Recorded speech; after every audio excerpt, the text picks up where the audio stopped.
we're hopeful that it's going to be as good as we want it to be, and it was. I was very happy with it. So I'm smiling. Yeah. Did you like it? Did you guys like it? I mean, it's like Chris is great, and David and Jillian just killed it. And I was thrilled the whole time I was sitting there watching it. You mentioned that one line was improvised. Is that when you have Chris Carter writing your episodes? Is that something you can do often, or is that a trust that you sort of built up over time? It's a trust. It's a trust thing, and I think Chris is pretty. Chris has always been great about taking suggestions, and I think it fit very well with Skinner. The way he talks, and the way his chemistry with Mulder, I think, is very much. It's very. And it was like I said, it was a line that one of my bosses had said to me at one point, and I thought, I'm going to use that one of these days. And man, was that the perfect time to do it. And as soon as I said it, I think I may have even said it in rehearsal before I even talked to Chris about it. And then I said, "Is that okay?" And he goes, "It's great. Looks great." So I was happy. How many episodes are you on? I can't. You can't even tell. Has Chris been here yet? Yeah. I'm sorry. Yeah, I don't know if they wanted to say. What was it like to shoot that scene where you walk into the office, pencils are up, the posters on the floor? That must have been the real deja vu all over again. It really was. It was weird seeing the poster on the floor, and then when he kicked it and tore it, I was like going, whoa, wait a minute, that's like, you can't do that. But it was very cool. It was just the fact that the office was empty and it was kind of strange, but you still had the pencils in the ceiling, so that was very cool. But it felt really good, walking through that door and interacting, standing across from David and playing these two characters again. What do you imagine his life was like during the past 15 years? Well, he's obviously still in the FBI. He's not progressed very far because he is still an assistant director.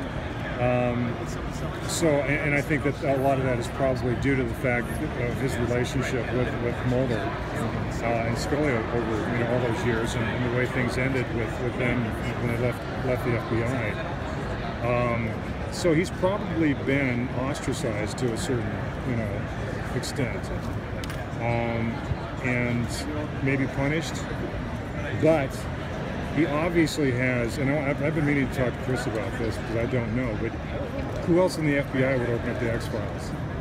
And does he have the power to? So he obviously has a very, very powerful ally someplace that is helping him do what he needs to do, because he's opened up the X-Files before, and... Do you think it's been the same person the entire time? It very possibly could, so...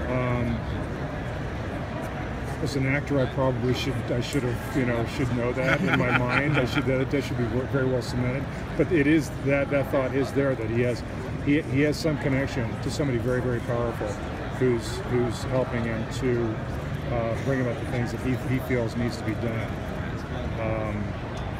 and directing them to Ted O'Malley, I think was a big part. So I don't know if it's O'Malley and the people that had the spaceship in that hangar.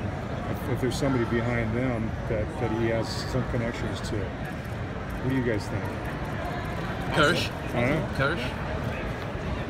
Kirsch is on Grey's Anatomy. Yeah. I think he's in the shadows. Which I play his boss on Grey's Anatomy. Yeah. So I used to for a while, which is kind of funny. We got quite a kick out of it. Do you guys recognize more from X-Files or Sons of Anarchy? I have to tell you, maybe because it's more recent, but Sons of Anarchy. I get a lot of that, yeah. So, but after this, Supernatural as well. And Supernatural. I love did you really? Yeah. A lot of people didn't. A lot of the Supernatural fans didn't care so much. And they let you know it didn't. Yeah, and that's okay, because I have to be honest, I wasn't crazy about that storyline. I I couldn't understand it. And I didn't, maybe it's just because I'm thick and I don't really, don't understand a lot of things. But I could never really get a handle on where they were going with that. And I don't think they could either. So. Did you find it necessary at all to go back and revisit some old X-Files, or did you prefer to sort of... I didn't. Really? Yeah. Why was that? Because in my mind I know his character, and I know who he is and what he's about, and his relationship with Mulder and Scully. I think it's just ingrained in me after playing him for so many years. I mean, I do go back and watch. I do go back, like the other day I watched Zero Sum because I was tweeting the next day with folks about it. So I do go, and it's like, I guess when I do go back and watch, and my daughter, I go back and watch because I didn't let my daughter watch it for a long time. And then when she became old enough, I thought it was appropriate for her to watch.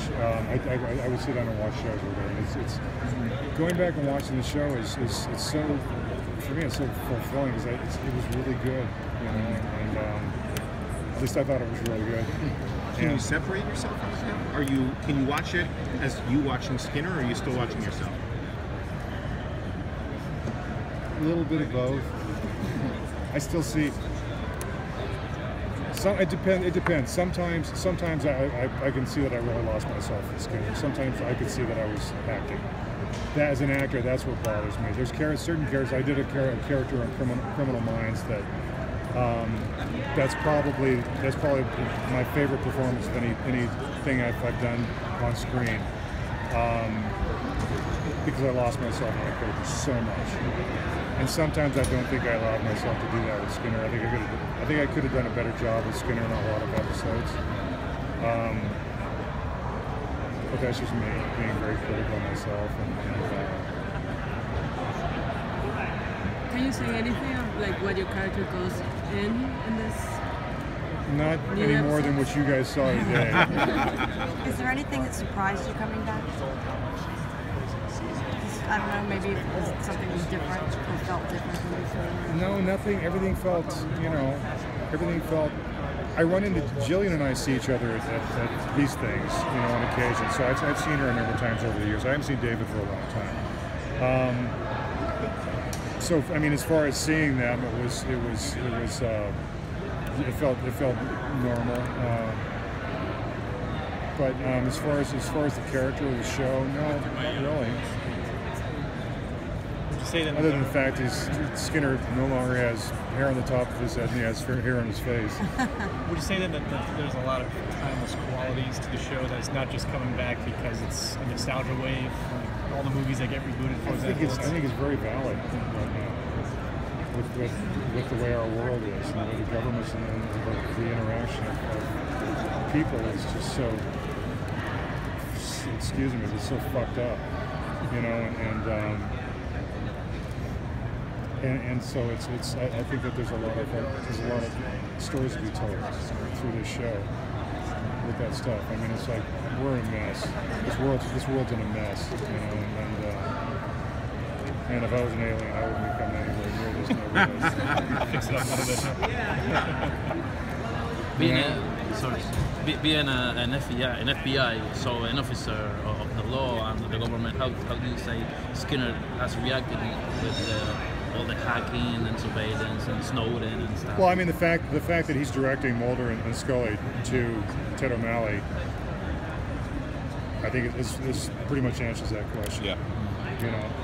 He sees shit going down, and he's going, dude, I can't do this. You need to come back and do it.